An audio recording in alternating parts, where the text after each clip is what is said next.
Alright, so today on our tracker, what we have 95%. We got 95%. So we almost there. 95%, everybody, that's great. Everybody's gonna get a piece of candy after class for that, for 95%. But remember, Lafayette said we want to make sure that everybody has 100. So after today's assessment, we want to make sure that everybody gets 100. So we gotta focus on the little details. Some people miss a little bit of points just for little details, just for not counting simple little math. I know they know how to do. So let's make sure we focus on that. And let's focus on our new expectations in the classroom, or our expectations that we had. We want to make sure that we get everybody be heard. So one thing is, you guys are now, I'm going to refer to you guys as world leaders, as game changers. You guys are changing the game right now. You guys are getting 95% on your assessments, doing all this kind of great stuff. One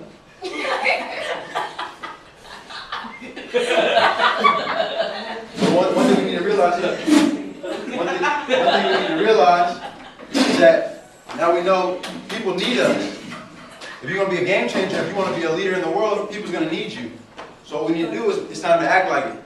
So from now on, I'm going to refer to you guys as graduates. So when I say graduate position, that means sitting up in your chair, nose slouched over, sitting up straight, looking forward, or if one of your classmates is answering a question or at the board, we're going to put eyes focused on that person. The next thing is, we want to raise our hands whenever we got something to say. Because if we're not raising our hands, we're taking away somebody's opportunity to say something that might change the world.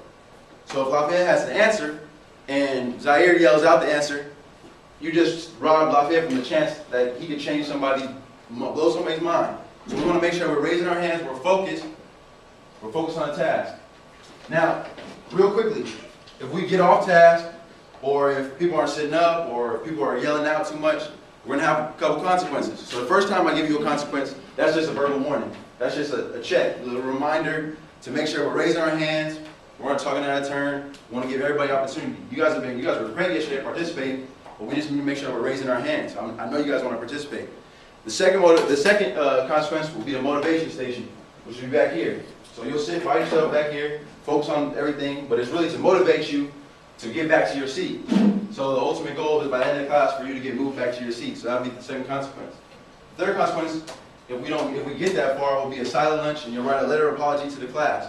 So this will be, if you were just shouting out too much, or you came into class disruptive or whatnot, you guys will have to sit at lunch silently, make sure someone was monitoring you, and you write an apology letter, and get it signed by your parents, and you have to read it in front of the class. But I know you guys aren't going to get that far because you guys are going to pay attention. You guys are going to make sure that you raise your hand. Everybody in here is going to participate. Nobody's going to come in disruptive and everything, right? Yes. Yeah? I am? I am? Therefore I am. I am? Therefore I are. I am? Because we are. We are? Therefore I am. Alright, great. Alright, so let's go ahead. I'm going to give you guys your notes for today. Where you get that from? That's actually a proverb that they use in Africa. Who I got 100? Who I got 100? Everybody knows who got 100.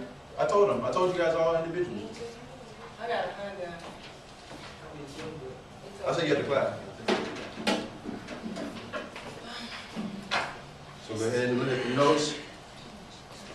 So if somebody can remind me really quickly of the 4 types of transformations that we've been learning about over the past week. Someone can remind me really quickly of the 4. Raise your hand. Okay, give me one. Translations. Will, give me another one. Perfection. Lafayette, give me another one. And Zaire, give me the last one. Okay. Rotation, exactly. So today what we're going to work on is we're going to focus on a series of translations and dilations. A series. So what does somebody think of when they think of the word series? Can somebody give me A lot of. Make sure you raise your hand. Say series or series? I said series, a series. So Zaire. Many different chapters. Many different chapters, okay. Will? Like, baseball, a whole lot. Okay, so like a whole, like the World Series. Yeah. Is what you're gonna say as well? The finals. Right, or the finals, NBA finals. So a series is simply just a group of different, like series has a bunch of different games. In this, we'll be doing a series of translations and dilations, so a series of transformations.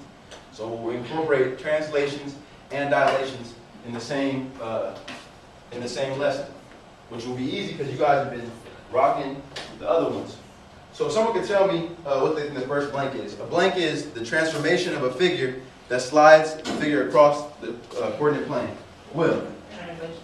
Translation, okay. And if somebody could remind me what the key word in that is. Or somebody raise their hand, remind me what the key word, if you raise your hand. Remind me of the key word.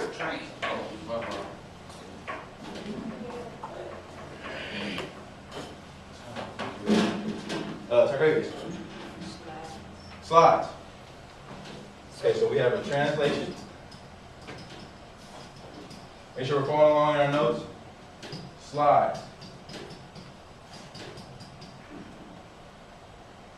So remember, a translation does not change the size or the shape of a figure. And excuse me, there's a word that says a dilation rule, but should say a translation rule on it. This should be translation. So a translation rule can be written, for example, as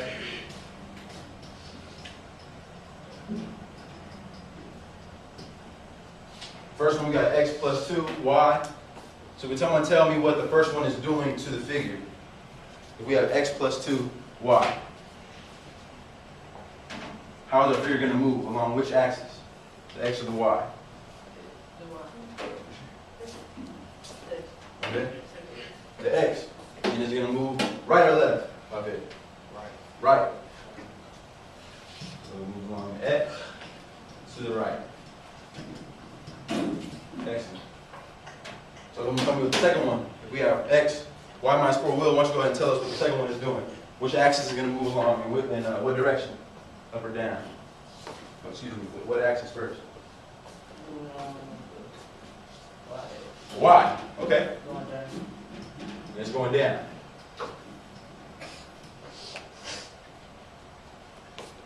And can somebody please tell me real quickly what the last rule is going to show us? Aquavius, what's the last one going to do to the? It's going to move on how many axes? 1 or 2?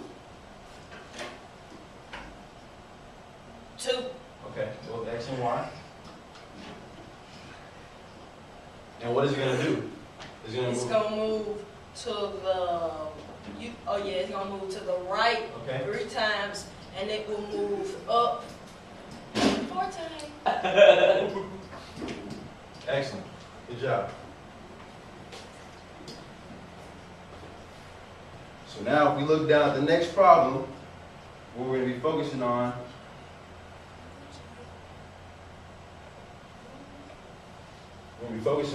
just to make sure we're following along, is a translation. So can somebody please tell me what the so can somebody look at their paper and tell me where A is at? Tell me A. Targavius. It is at negative. It is at negative 5, 1. Okay, so negative 5, 1.